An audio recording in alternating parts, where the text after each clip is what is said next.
Assalamualaikum sahabat Wirajati Garden semuanya. Hari ini saya mau menjelaskan ke kalian tentang kalkulasi ketika kita bertani durian. Tepat di belakang saya, ini jenisnya musangking ya. Itu tinggi mungkin sekitar 4 meteran lah, kurang lebih 4 meter aja, nggak tinggi-tinggi amat. Tetapi umur dia tuh sudah 3,5 tahun, jalan 4 tahun, dan dia sudah berbuah yang kedua kalinya. Artinya ini buah yang kedua kalinya. Hari ini kita lihat itu buahnya, nanti kita hitung bersama-sama, itu ada sekitar 15. Saya sudah hitung tadi 15. Nah jadi gini teman-teman, kalau mungkin yang kita tanam mungkin sekitar pohon tidak banyak lah ya, sekitaran rumah 5-6 pohon, itu saya kira sudah cukup, lebih dari cukup untuk hanya sekedar menjalani hidup. Tetapi kalau lebih dari itu, maka itu sudah masuk kategori nilai investasi yang lebih hebat lagi. Bagi petani atau orang yang berinvestasi di durian, tentu acuannya itu adalah bagaimana bisa mendapatkan benefit atau keuntungan.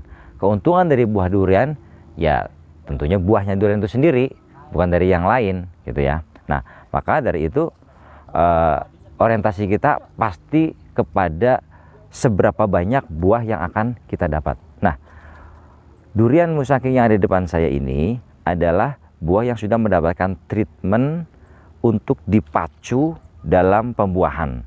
Jadi dirangsang, dipacu untuk dapat berbuah. Karena jika misalnya kita hanya mengandalkan alam saja, biarkan saja durian ala kadarnya saja, mungkin dia belum saatnya untuk berbuah. Mungkin dia akan berbuah umur 6, 7, atau 8 tahun. Nah ini kan kelamaan. Bagi orang yang berinvestasi di durian, petani durian, tentu itu tidak masuk. Kalkulasi itu harus mendapatkan target. Maka dari itu, di sini ada treatment khusus untuk bagaimana buah itu dipaksa. Setidaknya memang dari pertama kita besarkan dulu. Treatmentnya adalah kita gedekan dulu sebesar-besarnya itu durian, dipacu agar cepat besar, dicukupi nutrisinya. Nah ketika besar sudah cukup secara fisik, maka kita akan pacu dia untuk berbuah. Nah namun kita juga mesti pertimbangkan sekali lagi, begitu banyak cara-cara orang itu membuahkan durian dengan zat-zat perangsang buah. Memang tapi kita juga harus memperhatikan ketika kita mau merangsang buah durian itu ya tidak semua zat-zat perangsang itu juga bisa kita pakai, karena di situ juga mesti ada semacam dosis aturan pakai ya.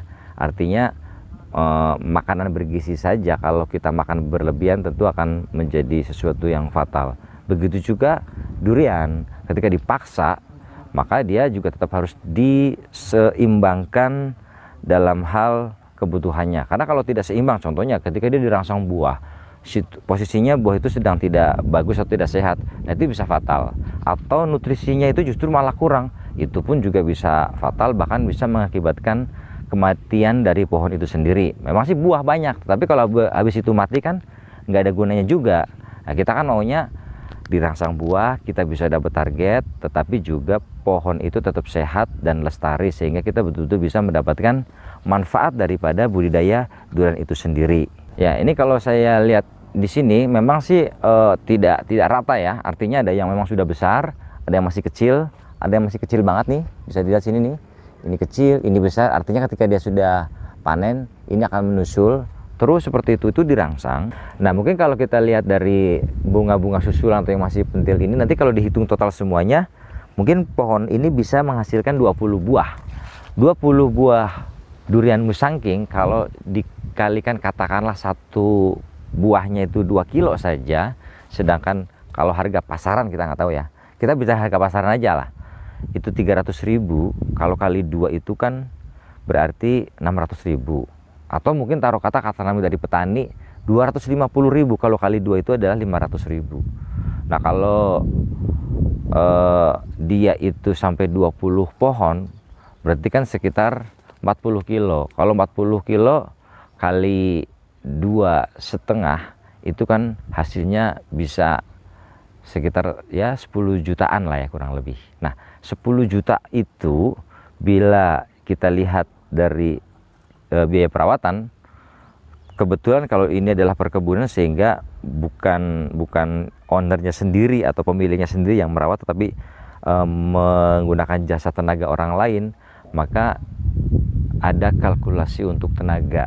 Itu kurang lebih sekitar 2-3 juta rupiah dari air, pupuk, penyemprotan, tenaga harian, dan lain sebagainya. Itu per pohon sampai dia berbuah selama 3 tahun itu butuh sekitar 2-3 juta. Tetapi kalau sudah berjalan, dia sudah mulai berbuah, tahun berikutnya berbuah, maka biaya tadi itu perawatan dan sebagainya mungkin tidak sebesar itu, mungkin hanya 1 juta atau mungkin bahkan 500.000, karena bisa juga durian itu diprogram setahun itu berbuah 2 kali, yaitu dengan cara dipacu. Cuman kembali lagi,